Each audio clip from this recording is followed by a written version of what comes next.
Hello, to copy data from or to SD card on your Samsung Galaxy A06, you have to go into My Files first.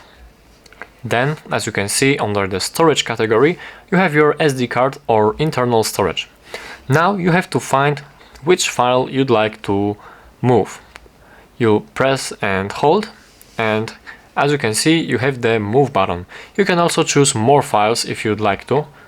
Let's press this button and you go into, for example, into SD card, and you go into any location you'd like to move your file and press move here. So now this file is in the DCIM folder.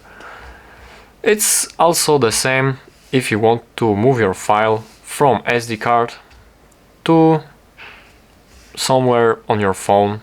Just go in there and press move here. Simple as that.